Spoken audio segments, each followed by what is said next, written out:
When Nigeria was under colonial rule, a few Scotsmen and Englishmen were sent to run the country.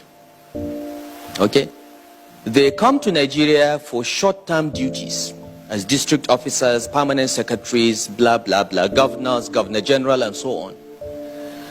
So, what do they need? They need a big house in the GRA with 2 bedrooms,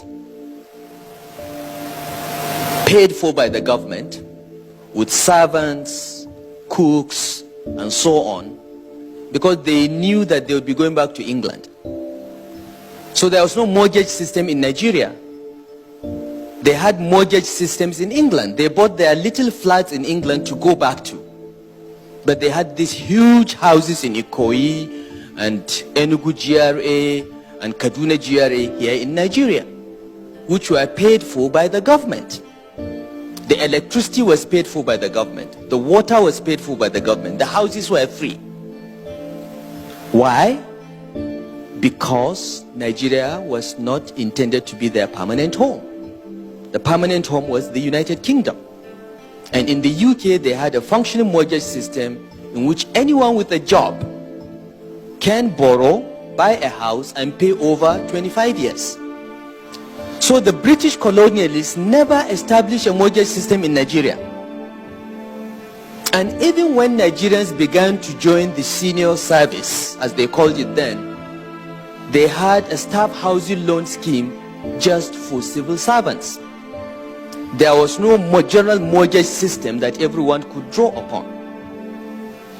Now, on attaining independence, what our founding fathers ought to have done was to dismantle that structure of the elite living in the GRA, in big houses, disconnected from the rest, and with the government paying for their houses.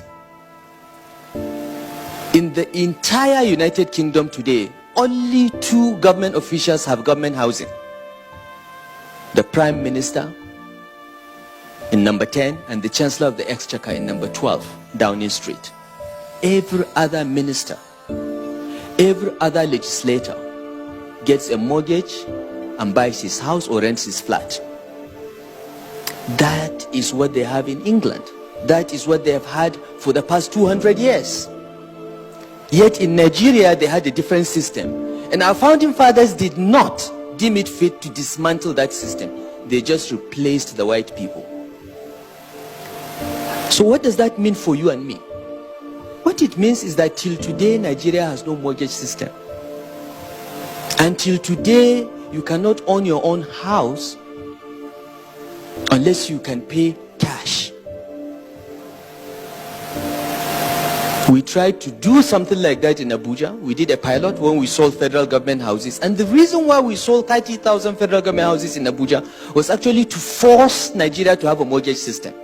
Because we felt that if the elites don't have easy housing, they will sit and come up with a mortgage system that everyone else will benefit from.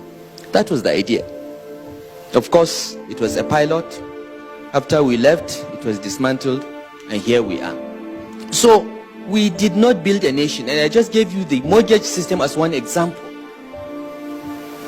Our founding fathers maintained the regions, maintained the divisions, because it benefited them politically.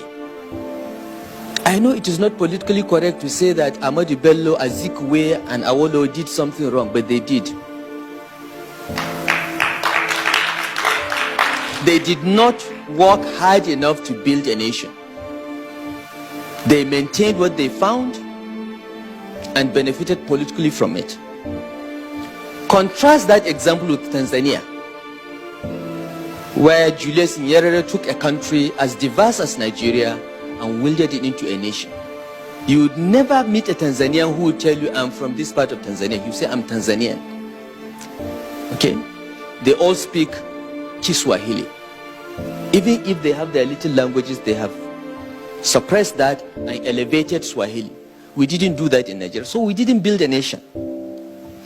Instead, we built an entitlement culture. I'm a Nigerian, I deserve this. Have you earned it? No, I deserve it. And this entitlement culture just got worse. In my lifetime, I've seen it escalate. And it is a problem. Unfortunately for you young people, it is your inheritance. It may be our mistakes and the mistakes of our fathers, but it is your inheritance. So what are you going to do about it? How do we build a nation out of the current situation we have of division? And if you want to see how divided Nigeria is, please visit my Facebook page. If I post good morning on my Facebook page, all those named Audu, Musa, Mohammed will say, excellent statement, very profound, good morning. And all those named Chidi, Chuku, Olu will say, stupid man, Boko Haram. Okay? So, and 85% of the demographic that follows me is aged between 18 and 34. 85%. It is you that think and speak like that. So we have a problem. And unless we build a nation out of what we now have, we are not likely to make much progress.